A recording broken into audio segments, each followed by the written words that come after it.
Ok, dando início aqui aos vídeos. Bem, vamos começar falando um pouco sobre o porquê que eu vou começar a fazer esses vídeos. Eu fiquei um tempo sem aprender japonês, né? Na verdade, eu fiquei um tempo sem aprender japonês de maneira ativa. Eu fiquei aprendendo japonês de maneira passiva, né? E o que eu quero dizer com ativo e passivo? Eu não parava para estudar, isso seria ativo.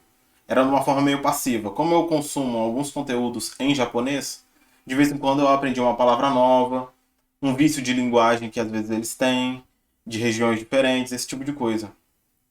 E eu fiquei muito tempo sem aprender o japonês. E aí eu pensei em retomar as atividades de aprendizado um pouco mais intensas, só que dessa vez, né, de forma ativa. E eu pensei assim, bem, vou fazer uma revisão antes. Quando eu pensei em fazer a revisão, eu falei, bem, eu posso deixar isso registrado, né, de alguma forma, e ajudar as pessoas que estão voltando também a aprender japonês ou até mesmo estão começando. Porque existem alguns preconceitos a respeito da língua japonesa. E aí eu falei, vou fazer alguns vídeos e vou deixar isso no YouTube. Eu tô colocando boné aqui porque eu não tô com saco para poder ficar penteando o cabelo, esse tipo de coisa, para poder fazer vídeo. Não é meu objetivo aqui ficar me apresentando. Meu objetivo aqui é realmente registrar tudo aquilo que eu vou falar, né? Então, vamos lá. Primeira coisa que é interessante falar quando começa a aprender japonês. Se é a sua primeira vez aqui tentando aprender esse idioma, primeira coisa que a gente tem que entender é que existe um preconceito. Existe um preconceito com o japonês, com esse idioma, de que ele é um idioma muito difícil de aprender, e etc, etc, etc. Vamos lá. Na realidade, não é bem assim, tá? O japonês, quando nós estamos falando da parte de fala, para nós que falamos o português, é muito mais fácil do que o inglês. O japonês, ele tem um alfabeto fonético, ou seja, os sons que eles pronunciam enquanto eles falam é muito mais limitado do que os nossos fonemas, né? A nossa fala. Então, tudo que o japonês fala, a gente consegue falar também com aquela mesma pronúncia e ainda por cima, a gente consegue falar mais coisas que eles. Por exemplo, quando a gente vai falar alguma coisa com pá, é muito mais fácil pra gente do que pra eles. Vá, né? V-A. Eles não vão falar esse V-A, vá, né? Por exemplo, uma palavra aí, vassoura. Eles vão falar vassoura. Por quê? Porque eles não têm o fonema de V-A. A gente tem alguns fonemas que são um pouco mais complexos que o deles. Isso não torna a gente nem superior nem inferior a eles, é só uma questão de cultura mesmo, tá bom? Mas assim, o fato é que acaba sendo fácil pra gente nessa parte de fonética aprender isso daí dos japoneses. Então a gente já sabe a primeira coisa. A parte de fonética, aprender a falar japonês é mais fácil pra gente, é só uma questão de costume mesmo, da gente aprender o ritmo de fala deles, esse tipo de coisa, e aprender a entender eles falando rápido também. É só uma questão de tempo e de costume com a língua. Isso daí você pode ficar tranquilo que com o tempo vai acontecer. É a primeira coisa que a gente tem que saber. A segunda coisa é que a parte difícil é aprender a ler e escrever. Mas não é tão difícil quanto as pessoas falam por aí. Ou seja, não é esse monstro todo que as pessoas pintam. Aprender a falar japonês é um pouco mais tranquilo. Aprender a escrever é mais difícil sim do que aprender a escrever com as letras romanas, que é as letras usadas no nosso alfabeto. A maioria dos alfabetos em latim, né? Descendentes do latim, ou então anglo-saxão, né? No caso, os idiomas como o inglês, assim. Então, o japonês, ele tem algumas peculiaridades que depois que você entende, não fica tão difícil assim, tá? Na realidade, já explicando aqui de uma vez, o japonês ele tem 3 alfabetos principais, né? Que é o hiragana, o katakana e o kanji. O hiragana e o katakana são alfabetos fonéticos. O que eu quero dizer com isso? Alfabetos fonéticos. Eles são alfabetos que cada letra que você olhar, ao invés da letra fazer uma função, ela vai fazer um som. Ou seja, por exemplo, quando a gente olha para o alfabeto, o nosso alfabeto, a gente vê o V. Por exemplo, a letra V.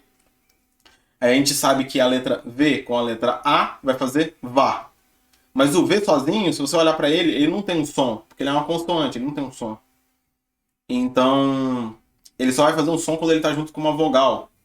E essas junções são códigos que quando a gente bater o olho, a gente vê a sílaba, e aí sim a sílaba faz um som. A não ser, é claro, que a letra esteja sozinha, ela seja uma vogal. Aí a gente vai ver só a letra O e a gente vai olhar e vai falar O. Ok. No japonês é como se no hiragana, né? Hiragana e katakana são alfabetos fonéticos. Então toda letra que a gente olhar vai fazer uma sílaba, um fonema, entende? Então uma única letra vai fazer tá, a outra vai fazer pá, a outra vai fazer que, e assim por diante. E depois que você aprende mais ou menos cada um desses sons, que cada uma das letras representam, fica muito mais fácil para você. Aliás, dá para você ler tipo a maioria das coisas em japonês se você aprender o hiragana e o katakana. O kanji, que são aquelas letras bonitas que o pessoal coloca em colcha de cama, coloca tatuado no corpo, ou até mesmo no carro, alguma coisa assim, né? Tem bandeira. Bem, esse daí, o kanji, cada uma das letras vai significar uma ideia. Ou seja, você olha para aquela letra e aquela letra é uma palavra. Ou seja, vamos pegar aqui uma coisa. Qualquer coisa. Vai ter uma letra lá para. É uma letra toda bonita lá. E aí você olha para aquilo e fala: Dai. Ok. Dai. O que é Dai? Dai é grande, né? Uma coisa grande. Por exemplo, Daigakuse, né? Esse Dai, ele representa grande. Então, quando você olha para aquele ideograma, aquela letra, ela revela uma ideia. Por isso que o nome é ideograma. Porque a letra é uma ideia. Então, é uma palavra. Aquela letra sozinha é uma palavra. É uma letra um pouquinho mais complexa, é fácil de diferenciar. E daí que vem, por exemplo, vai ter uma letra só para. Vamos ver aqui uma coisa, né? KB, uma parede. KB. Então, uma letra só vai ser essas duas sílabas, né? KB. Só que você já vai bater o olho e já vai falar. Entende? Então é como se cada ideograma tivesse um nome, né? E aí fica um pouco mais fácil. Então, o que a gente tem aqui? A gente tem o hiragana, que é fonético, katakana, que é fonético, e por fim, a gente tem o kanji. E o kanji é um alfabeto de ideogramas. Cada uma das letras representa uma ideia. Junto desses três alfabetos, quando você lê um texto em japonês, eles vão estar presentes. E é justamente a sincronia entre eles que faz o texto ter sentido. Vamos falar um pouquinho mais da função do hiragana. O hiragana ele é feito para falar qualquer coisa que já exista desde sempre no Japão, né? Então, por exemplo, o próprio, né, kabe, que significa muro, parede, qualquer coisa do tipo, vai ter lá, se um japonês for escrever aquilo sem escrever, né, em kanji, ele escrever normalmente, ele vai escrever com hiragana, porque é uma coisa que sempre existiu no Japão. Mas, se é uma coisa que vem de fora do Japão, né, lembrando que o Japão durante muito tempo foi um país isolado do resto do mundo, uma coisa que vem de fora e que não tinha um nome próprio para isso, tudo que vem de fora eles usavam um alfabeto chamado katakana. Katakana era para tudo que vinha de fora. Então, por exemplo, bola de futebol. Na hora que o americano, por exemplo, ou o inglês, né, ele apresentava pro japonês aquilo, o japonês falava, ó, Korean não desu ka? Eu acabei de dizer aqui, o que é isso, né? Aí esse estrangeiro, né, esse americano, inglês, ele vai falar assim, ball. E aí ele vai escrever em letras romanas. O japonês, na hora que ele olhar para aquilo, ele vai falar, mas ele não vai pronunciar ball. Ele vai olhar para aquelas letras e ele vai sentir uma necessidade de falar diferente. Vai falar boro, boro. Ok? Então ele vai estar escrito ball e ele vai falar boro. E esse boro não vai ser escrito com letras romanas. Não vai ser escrito em romaji, como os japoneses dizem assim. Romaji, letras romanas, né? Vai ser escrito com o katakana. Ou seja, o katakana, ao contrário do hiragana, é feito para falar sobre coisas que vêm de fora, né? Coisas que não tinham antes no Japão. Por exemplo, outra coisa muito interessante.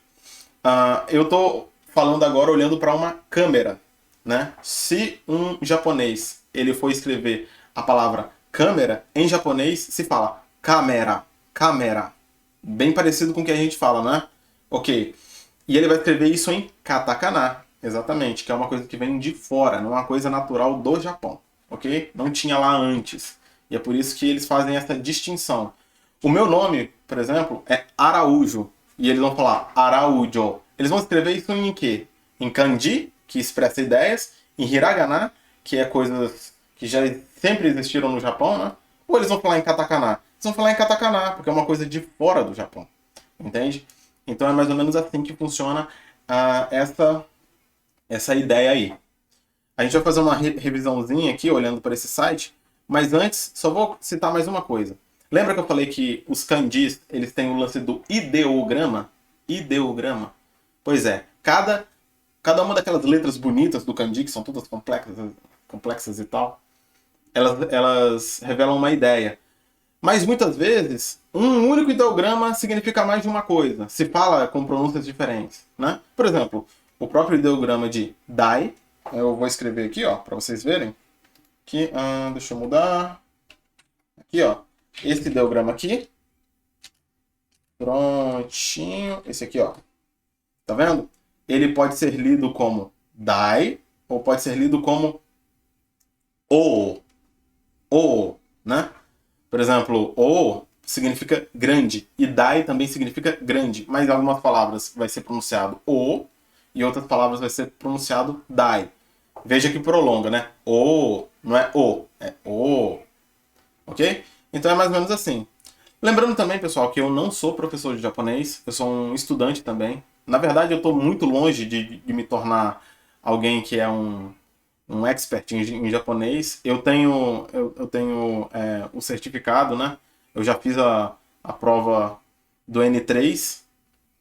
Eu acredito que eu esteja mais ou menos ali por volta do N4. Na do N3 eu não passei, fiquei muito próximo de passar, por pouca coisa, na verdade, de passar na no N3. Isso há muito tempo atrás, eu fui até o Rio de Janeiro para poder fazer a prova. Isso quando eu estava começando a estudar japonês ainda. Hoje em dia eu estou num nível um pouco mais avançado, mas estou muito longe de ser um professor ou falar fluentemente japonês. O que eu quero aqui mesmo é aprender junto com vocês, né? Esse é o objetivo dos vídeos aqui. Tranquilo? Esse vídeo deve ter ficado um pouco grande. Eu falei um pouco aí de algumas coisas aí dos alfabetos, dando uma noção aí primária. E também falei a respeito do preconceito que existe, né? Para com esse idioma. Mas não esquenta a cabeça com isso, não. Quando você começa a estudar, você pensa, nossa, não é isso tudo que o pessoal tá falando. É realmente mais tranquilo. E o melhor de tudo é que tem muito conteúdo, né? O japonês tem muito conteúdo no mundo afora. Então você não fica incomodado, né? Ah, pô, eu tenho que ficar estudando essas coisas chatas e tal. Não, tem conteúdo de tudo, velho. Tem anime, mangá, músicas, tudo isso, conteúdo bom, legal para você acompanhar, você vai poder absorver cada vez mais e imergir na cultura. Então é espetacular poder aprender japonês, tá? E fica muito mais fácil por causa disso também. Vamos dar uma olhadinha aqui. Antes, esse site aqui é o Gogou Nihongo, né? Gogou Nihon, aliás. E aqui tem foi escrito pelo Leandro Nishima. Nishishima, né? Olha que parece a ilha do Oeste, seria mais ou menos isso? Nishishima. Ok. Aí aqui está escrito o seguinte. O sistema japonês está explicando aqui algumas coisas. Primeiro ele fala do hiragana. Aí olha só que interessante, né? Tá vendo que embaixo das letras está aqui escrito uma sílaba? Por exemplo, aqui ó, tá escrito ha. Essa daqui, ó. Ha. Então todas as vezes que você olhar essa letrinha aqui, né? Ignora essa partezinha em azul que está escrito aqui, né? Porque ali ele só está ensinando a escrever manualmente a letra. Qual é o primeiro risco que você faz, qual é o segundo e tal. Mas dá uma olhadinha para cá. Quando você olha essa letra, você vai falar ha, ha. Quando você olha essa letra aqui, você vai falar tá, né? Quando você olha essa letra, você vai falar sa. E assim por diante. Aqui embaixo, ó. Nu, tsu, su, ku, u, mu, yu. E assim por diante. Esse aqui que tá o N sozinho, ele fala Toda vez que você olhar essa letra, você vai falar Então, por exemplo, kanji, que a gente fala kanji, isso é kanji. Na verdade, a pronúncia é kanji. Kanji. É particionado, né? Vão aparecer 3 letras. Vai aparecer essa letra aqui, ó.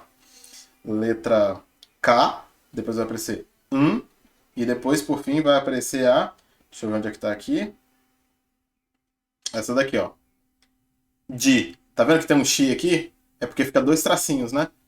É como se fosse uma segunda versão que aquela letra pode fazer. É bem tranquilinho, não é muito difícil de aprender, não. Esse é o primeiro alfabeto. A gente vai para o segundo, o katakana. Também tem aqui, tá vendo? Ensina aqui como é que faz. Tem aqui a tabelinha. Muito bom. Esse daqui é o que eu disse para vocês, que são letras para você escrever nomes de coisas que vêm de fora do Japão, né? Coisas do exterior. Ou, bem, mas eu vi a letra escrita, não sei o que, eles usaram. Enfim, existem os fundamentos e as regras, mas aí os próprios japoneses vão alterando isso, porque, poxa, hoje em dia no português a gente não altera um monte de coisa. A gente vai escrever, por exemplo, você, a gente escreve VC, né, no digital, no WhatsApp, no Twitter, enfim. É a mesma coisa aqui, tá? A gente tem uma liberdade. Mas isso é mais para quem está mais acostumado há mais tempo com o japonês. Aí aqui, esse é o katakana, né? Como eu disse. Vamos aqui pro kanji. O kanji, ó, a primeira coisa que aparece, tá vendo? É aquelas letras bonitas e tal. Cada letra dessa representa uma ideia. Esse é um alfabeto que foi pego da China, tá bom? Foi um alfabeto que não é natural do Japão. São letras chinesas que foram para o Japão porque na época o governo japonês queria alfabetizar, né, a população e tornar mais organizada a comunicação. E aí eles trouxeram isso de fora. Bem legal. O que mais aqui? Por fim ele tá falando aqui do Romaji, né? Romaji, Roma, é de Roma, né? Romano. Romaji, são as letras romanas. É fácil lembrar isso também. Bem, é isso. Eu vou aprendendo, espero que vocês aprendam junto comigo. Não dá para bater martelo que tudo que eu falar é verdade, porque eu sou estudante, eu não sou um professor. E é isso daí. O intuito aqui é a gente aprender junto, tá? E aí, se vocês verem que eu falei alguma coisa de errado, vocês podem colocar aí nos comentários. Às vezes eu realmente vou falar alguma coisa errada, às vezes vocês vão interpretar errado. Podem fazer perguntas, podem fazer correções. Se é que vai ter alguém assistindo esses vídeos aqui. Tamo junto.